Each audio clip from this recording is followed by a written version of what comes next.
Mes chers enfants, mes chers grands-enfants, bonjour. Ah, je reviens d'une longue promenade dans les bois où j'ai entendu les petits oiseaux, les coucous, les hiboux et tout et tout. Allez, allons voir ce qui se cache dans notre grand livre blanc magique comme histoire du jour. Ah ah! Elliot et le petit hibou qui voulait apprendre à lire. Petit hibou vit avec ses parents et son grand frère dans un bel arbre creux, au cœur de la forêt, près d'une clairière. Petit hibou va à l'école des hiboux. Au programme, comment bien dormir la journée malgré le bruit pour être en forme la nuit. Comment descendre en flèche pour attraper des mulots. Comment choisir un bel emplacement pour nicher. Comment s'entraîner à bien ululer. Petit hibou n'en peut plus. Il a l'impression qu'être un hibou fait qu'il sait déjà faire tout ça. Il veut apprendre à lire, car il souhaite comprendre ce qui est écrit sur les panneaux que les humains ont installés dans la forêt. Il a bien sûr demandé à Maître Hibou de lui apprendre à lire, mais celui-ci lui a répondu avec sa grosse voix que ce n'était pas au programme. Tu te doutes bien que cette réponse n'a pas plu à Petit Hibou, mais il ne voyait pas d'autre solution dans l'immédiat. En effet, malheureusement, un petit hibou ne peut pas apprendre à lire tout seul. Quelques jours plus tard, alors que Petit Hibou se résignait à s'endormir comme doit le faire un bon hibou, une famille vient s'installer dans la clairière voisine pour pique-niquer. Ils sont 5, les parents, 2 filles et un garçon. Et ils ont un petit chien. Ouf, ouf. Petit hibou adore embêter les chiens quand ils s'ennuient. Il décide aussitôt de ramasser de petites pommes de pin pour lui jeter dessus quand soudain, il aperçoit un petit garçon qui vient s'asseoir au pied de son arbre creux avec un livre. Petit hibou ne sait pas lire, mais il aperçoit de nombreux dessins représentant la forêt et ses habitants.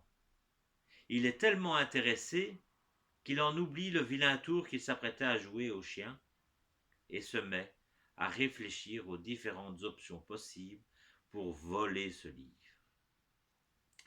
Il choisit la descente en flèche et pique vers le livre juste au moment où Elliot, le petit garçon, se levait pour aller déjeuner.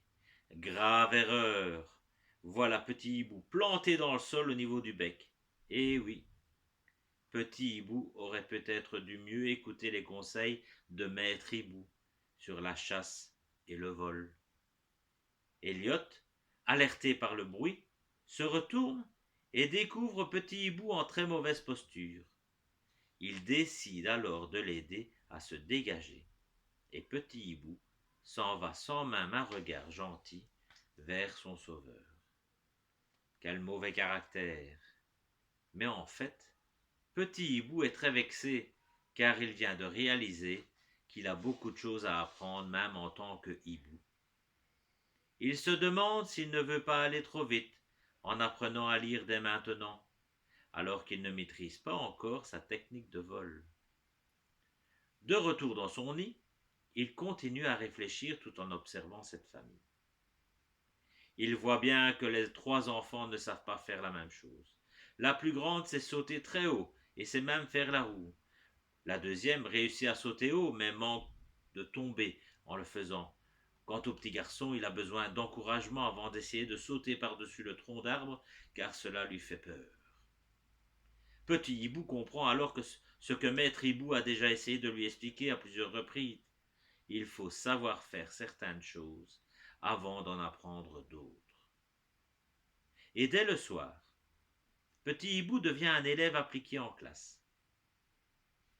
Quelques semaines plus tard, la famille revient pique-niquer au même endroit, car ils avaient gardé un bon souvenir de cette journée.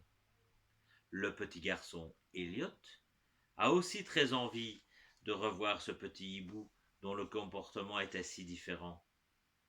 Il se dirige alors vers l'arbre creux et commence à en faire le tour.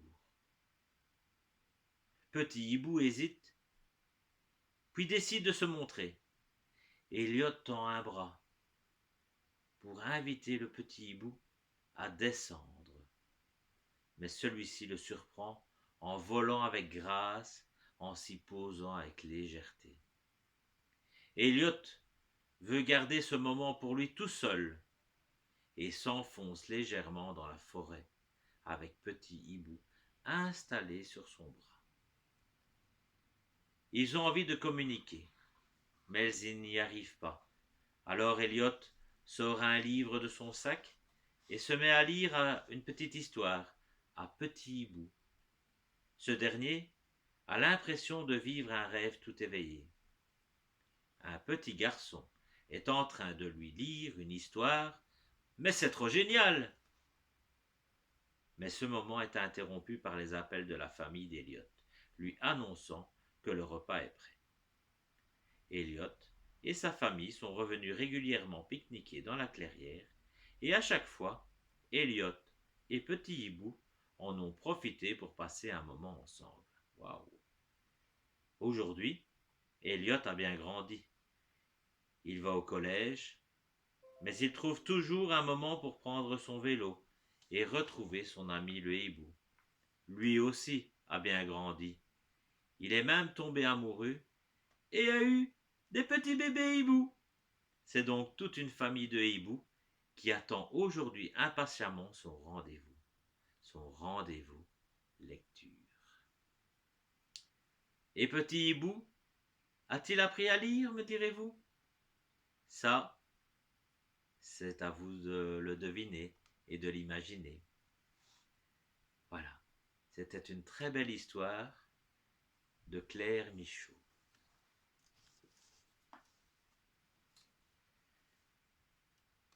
Dans la forêt lointaine, entends-tu le coucou?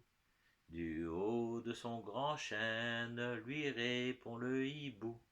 Coucou, hibou, coucou, coucou, coucou, coucou, hibou, entends-tu le coucou?